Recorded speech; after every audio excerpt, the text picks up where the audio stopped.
la situation pour la transplantation d'organes au Maroc reste à un stade vraiment préliminaire et n'honore ni la médecine marocaine, ni notre pays, ni les médecins.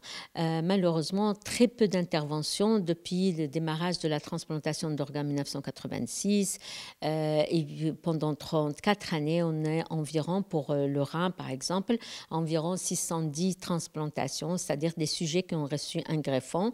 La majorité, soit environ 540 à partir d'un sujet vivant, donc d'un donneur vivant, et les 60 autres à partir d'un sujet en état de mort cérébrale. C'est des chiffres qui sont dérisoires si on les compare par rapport à tout ce qui se passe dans les pays développés et surtout par rapport à la demande. Si ce n'est que pour le rein, par exemple, nous avons environ 34 000 patients en hémodialyse, pour la plupart des jeunes, des enfants, etc., qui sont actifs dans la société et qui aspirent à être greffés un jour pour soulager leur souffrance. Sans parler du nombre de patients qui meurent, qui ont une insuffisance cardiaque ou une insuffisance hépatique, qui quittent notre monde sans pouvoir être greffés.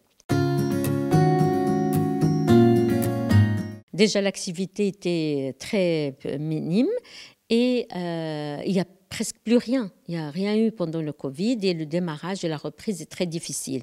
Dans les pays qui ont une activité de greffe intense, importante, comme les pays européens, il y a eu un blocage au début, une difficulté pour savoir pour avoir des recommandations, qui greffer et qui pourrait donner. À ce moment-là, il y a une reprise, il y a eu un ralentissement, il y a des conséquences sur l'activité de greffe et de transplantation donc dans tous ces pays, mais il y a une très bonne reprise parce que la situation devient plus claire.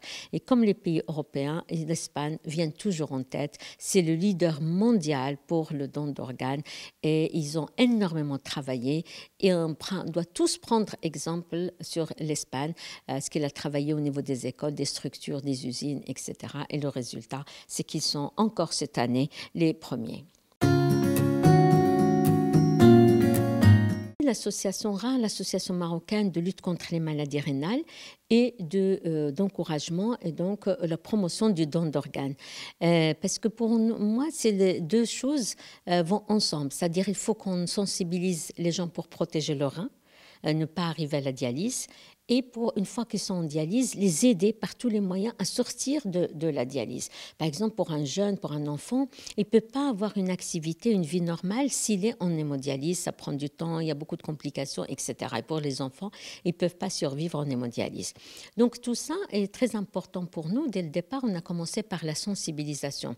La sensibilisation, l'information à tous les niveaux. C'est-à-dire aussi bien pour le grand public, les professionnels de santé, les écoliers, les étudiants, c'est-à-dire les lycées, les collèges, les facultés, même au niveau des campagnes médicales, des caravanes, on essaie toujours de sensibiliser à la greffe d'organes et projeter des films parce que RAN a utilisé l'ensemble des possibilités médiatiques pour travailler. Nous avons un site web, une chaîne YouTube, des films, des chansons, bien sûr, sans parler des affiches, des dépliants qui facilitent la compréhension. Pourquoi? Pour essayer de donner aux gens le maximum d'informations pour protéger leur rein d'abord, parce qu'on travaille pour prévenir, pour moi c'est un volet hyper important, on ne peut pas continuer à fabriquer des gens pour la dialyse, et pour les aider à sortir, donc pour la sensibiliser la population à donner leurs organes, et décider avec des informations solides et vraies, pas sur uniquement les oui-dire et des informations non basées. D'abord, c'est le seul document sur le don de la transplantation rénale dans notre pays, en Afrique, qui parle de la transplantation dans sa globalité, dans les différents aspects. Les aspects médicaux, bien sûr, qui intéressent les professionnels, les aspects socio-économiques qui sont hyper importants. La pharmacoéconomie en hémodialyse et greffe est très intéressante. C'est ce qui va permettre, ce qui permet aussi aux décideurs de choisir et d'encourager telle ou telle technique. Donc les aspects juridiques qui sont très importants, les aspects socio-économiques, la perception du don et de la transplantation, ce que connaissent les gens, notamment les professionnels de santé, les étudiants en médecine, la population en général. On a fait plusieurs enquêtes et on a trouvé que pratiquement la perception, elle est la même parce qu'il vient d'une société. Et cette perception, il faudrait la changer et travailler à partir de là. Donc, ces différents aspects avec des recommandations et voir les actualités.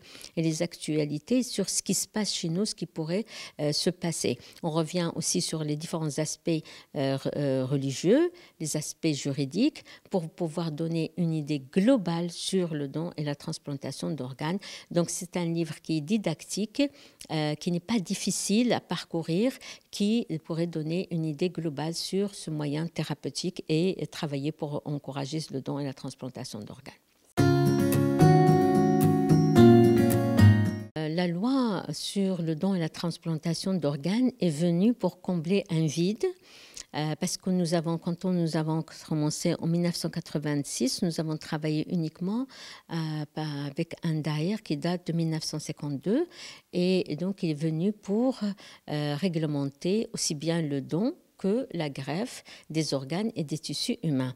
Bien sûr, la loi, elle était faite à la hâte et toute loi, surtout avec l'évolution médicale, a besoin d'être modifiée, a besoin de s'adapter à la situation actuelle et aux besoins de cette thérapeutique selon une population donnée.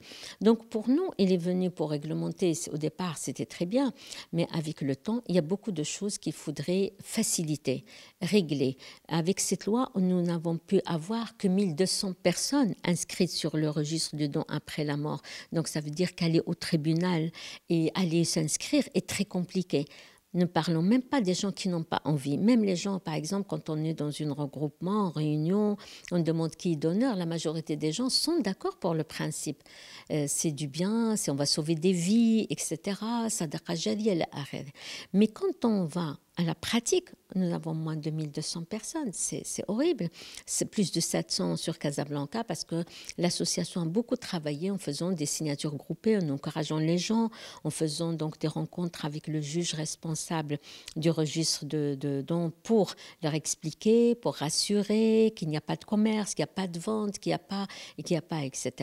Mais ça reste minime. Si on continue comme ça, aucun Marocain ne pourrait espérer un jour recevoir un greffon d'un sujet en état de mort encéphalique.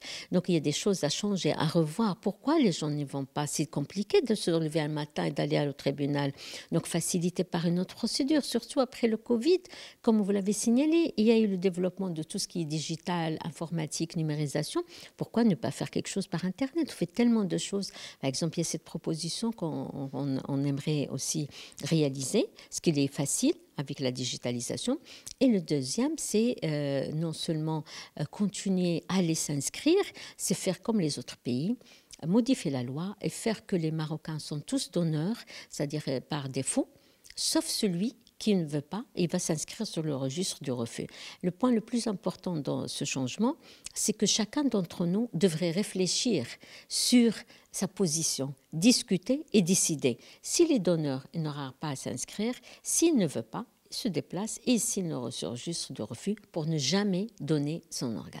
C'est une demande très importante qu'on a initiée déjà il y a plus de 6 ans, qu'on voudrait faire et qu'on demande à toutes les compétences marocaines dans le domaine de la santé, la juriste, les défenseurs des droits de l'homme à travailler pour sauver des enfants parce qu'on sait que les besoins vont en augmentant parce que toutes les pathologies augmentent à travers le monde. Pour le donneur vivant, c'est une procédure qui se fait juste avant donc, le don. Une fois qu'il a terminé son bilan, l'équipe décide donc, de la greffe et il se présente. Il y a le responsable, le juge responsable du registre de don et il signe, il s'assure qu'il n'y a pas de pression, que le donneur est vraiment volontaire, qu'il n'y a pas de transaction commerciale ni rien et qu'il y a le lien familial qui est très important parce que dans notre loi, ça, c'est pour le donneur vivant. Après, il signe l'autorisation. Pour le donneur en état de mort encéphalique, il faudrait que la personne aille s'inscrire sur le registre qui existe au niveau du tribunal civil de première instance dans sa ville. Et il y a un juge responsable de ce registre qui est sous la responsabilité du président du tribunal. Et cette procédure est très simple. Elle prend 3 minutes. C'est-à-dire, il aura à remplir une demande, à signer le registre avec sa carte, se présenter avec sa carte nationale, et c'est tout. Maintenant, il faut trouver le temps d'y aller et il faut y aller.